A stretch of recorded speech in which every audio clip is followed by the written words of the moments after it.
Salut, chers frères et sœurs dans le Seigneur. Je crois que vous vous portez bien aujourd'hui. Par contre, moi, je vais super bien par la grâce de notre Seigneur. Alors, nous y sommes aujourd'hui, vendredi 21 octobre 2022, pour notre séance du vendredi minute biblique.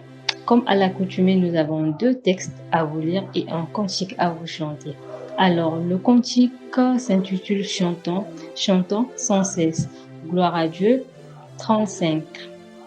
Et notre premier texte est tiré du livre d'Apocalypse, chapitre 12, versets 13 à 18. Et le second est le psaume 93. Chantons sans cesse la bonté du Seigneur, une sainte allégresse remplisse notre cœur. Un salut éternel est descendu du ciel.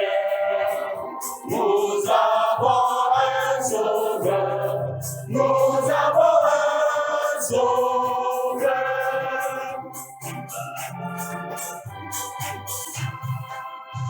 Autour de la grâce, si nous levons les yeux, nous rencontrons la face d'un sauveur glorieux.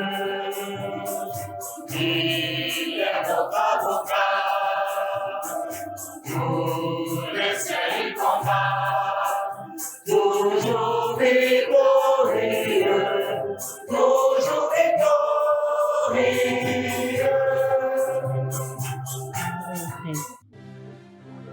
Lisons notre première lecture dans Apocalypse, chapitre 12, versets 13 à 18. Quand le dragon vit qu'il avait été précipité sur la terre, lui poursuivit la femme qui avait enfanté l'enfant mâle. Et les 2 ailes du grand aigle furent données à la femme afin qu'elle s'envolât au désert, vers son lieu où elle est nourrie un temps, des temps et la moitié d'un temps, loin de la face du serpent. Et de sa bouche, le serpent lança de l'eau comme un fleuve derrière la femme, afin de l'entraîner par le fleuve. Et la terre secourut la femme, et la terre ouvrit sa bouche et engloutit le fleuve que le dragon avait lancé de sa bouche. Et le dragon fut irrité contre la femme, et il s'en alla faire la guerre au reste de sa postérité, à ceux qui gardent les commandements de Dieu et qui ont le témoignage de Jésus. Amen. Poursuivons notre seconde lecture dans le livre de Psaume 93. L'Éternel règne, il est revêtu de majesté. L'Éternel est revêtu, il est saint de force. Aussi le monde est ferme, il ne chancelle pas. Ton trône est établi dès les temps anciens. Tu existes de toute éternité. Les fleuves s'élèvent, ô Éternel. Les fleuves élèvent leur voix. Les fleuves élèvent leurs ondes retentissantes, plus que la voix des grandes, des puissantes eaux, des flots impétueux de la mer. L'Éternel est puissant. Dans le lieu céleste, tes témoignages sont entièrement véritables. Ta sainteté convient à ta maison, ô Éternel, pour toute la durée des temps. Amen. Amis auditeurs des minutes bibliques, nous vous saluons dans le glorieux nom de Jésus-Christ, notre Seigneur et Sauveur. En cette matinée du 21 octobre 2022, il nous est demandé de réfléchir autour du texte de l'Apocalypse au chapitre 13, versets 13 à 18. Généralement, quand on parle d'Apocalypse, on commence par avoir peur, parce que cela pourrait symboliser pour nous une situation terrifiante. S'il est vrai, chers amis bien-aimés, que ce seront des moments de grande douleur, de grande tribulation, il est aussi vrai que pour ceux qui demeureront fidèles jusqu'au bout, n'ont rien à craindre, parce que le Seigneur a en réserve pour eux la rédemption et le salut qu'il nous promet. Je veux bien croire que c'est notre cas à nous tous. Et c'est pour cela que nous étudions ce livre, non pas dans un esprit de peur, mais pour mieux comprendre les révélations du Seigneur afin de nous les approprier et de garder les yeux ouverts lorsque ces choses commenceront par se réaliser. Alors ce matin, dans la péricope que nous avons lue, il est question de la bête qui monte de la terre. Dans le chapitre 13, la première partie, donc les 11 premiers versets, il était question aussi d'une bête, une bête qui était venue des eaux de la mer. Mais pour aujourd'hui, nous allons parler de la bête qui monte de la terre. Cette bête dont les principales caractéristiques sont les prodiges qu'elle réalisait, donc les miracles qu'elle arrivait à faire et l'incitation également du peuple à l'idolâtrie parce que cette bête ira jusqu'à fabriquer une image de la première bête, donc la bête qui est montée de la mer. Vous pouvez lire les 11 premiers versets du chapitre pour mieux comprendre ce que nous expliquons.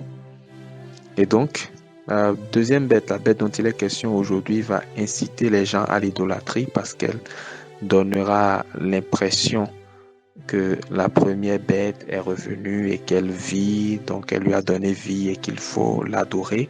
Elle accomplira des prodiges au point même que certaines personnes pourraient y voir que c'est un signe de ce que cette personne vient vraiment de Dieu alors qu'il n'en est pas ainsi.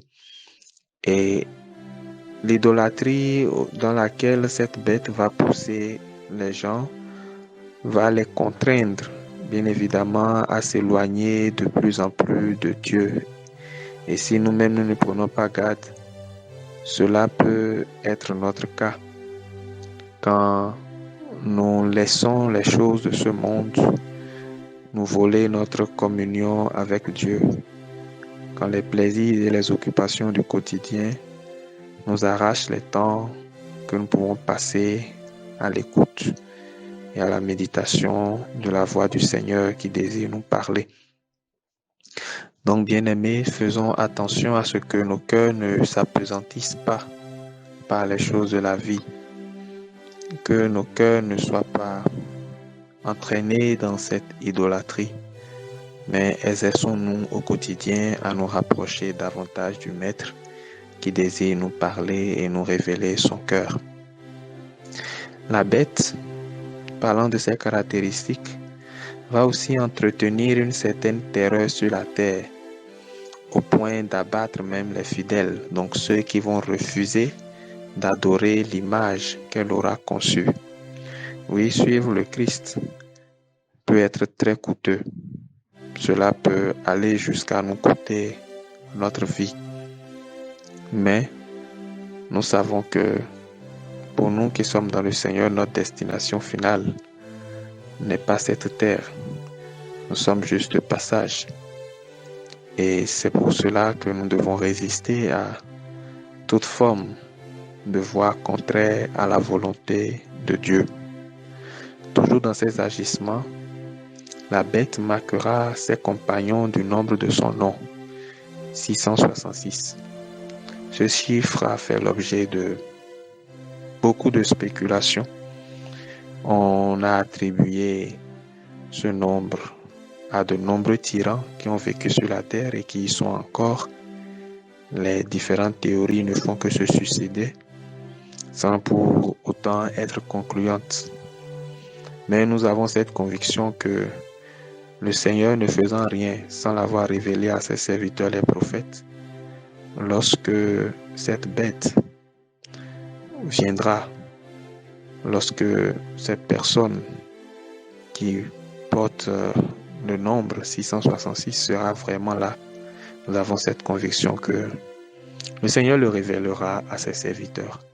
Ainsi donc, pour nous, notre objectif n'est pas encore de rechercher à l'identifier, mais c'est de nous assurer que nous sommes du bon côté. Au lieu que la description de ces événements sème en nous la peur, la terreur. Restons concentrés et soignons à l'écoute du Seigneur, lui qui, face à chacune des situations que nous pouvons traverser, nous orientera dans la bonne direction. Que le Seigneur vous bénisse et qu'il garde nos cœurs dans l'écoute et la méditation de sa parole. Amen. Nous y sommes à la fin de nos séances d'aujourd'hui. Comme l'indique le cantique, chantons sans cesse. Alors, quant à moi, je vais vous dire de passer une excellente journée et de vous encourager encore à chanter les louanges de l'Éternel sans cesse. Et prenez bien soin de vous et à très bientôt. Au revoir.